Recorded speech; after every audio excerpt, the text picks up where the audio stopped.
اور مریم نواز جو ہیں وہ روزانہ ایک تقریر دیتی ہیں.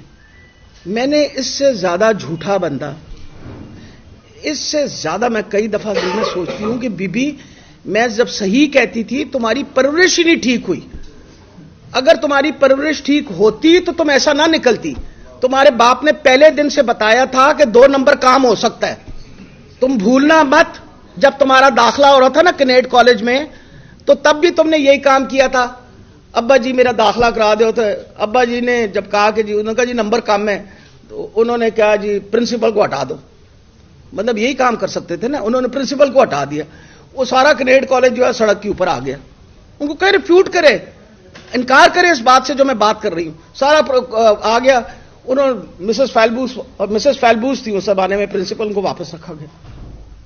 پھر یہ چلی گئی وہاں. آپ کو پتہ ہے فوج، یہ کہتے ہیں نا ہم اب اسٹیبلشمنٹ کے خلاف ہے، وہ چلے گئے سی ایم ایچ کے اندر. ایک خاص طور پہ جو ملٹری میڈیکل کالج تھا اس کے اندر ایک سیٹ بنائی گئی ان کے لیے. یہ وہاں جا کے داخل ہو گئی کیونکہ نمبر کم تھے، ایف ایس سی میں نمبر کم تھے، اس کی وجہ سے ان کو وہاں لے کے گئے. اس کے بعد ان کی مائگریشن کرا the king Edward medical college کے اندر، جس کا سب سے ہائیسٹ میرٹ ہوتا ہے.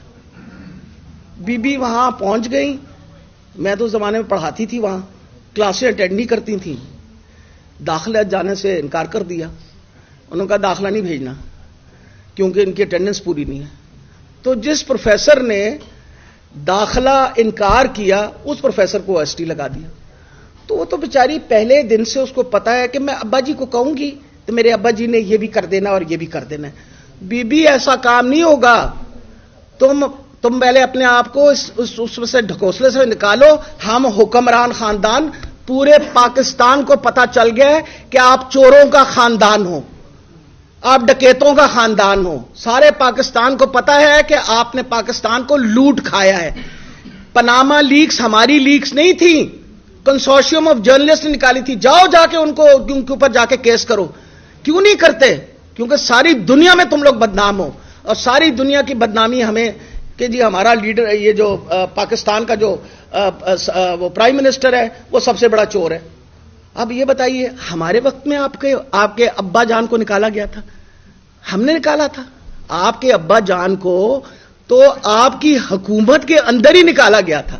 اور ساتھ ہی آپ نے اسحاق ڈار کو جلدی سے وہ اپنا یہ کیا نام ہے، انہوں نے جو ہمارے آج کل ان سے ناراض ہیں خاقان عباسی صاحب نے جہاز میں بٹھایا اور جلدی سے ان کو ادھر پہنچا دیا. وجہ یہ تھی کہ 2002 کے اندر اپنا اسحاق ڈار صاحب نے آلریڈی، آپ کو پتہ ہے، وعدہ معاف گواہ بنے ہوئے تھے اور انہوں نے باقاعدہ سائن کر دیا تھا حدیبیہ پیپر ملز کا.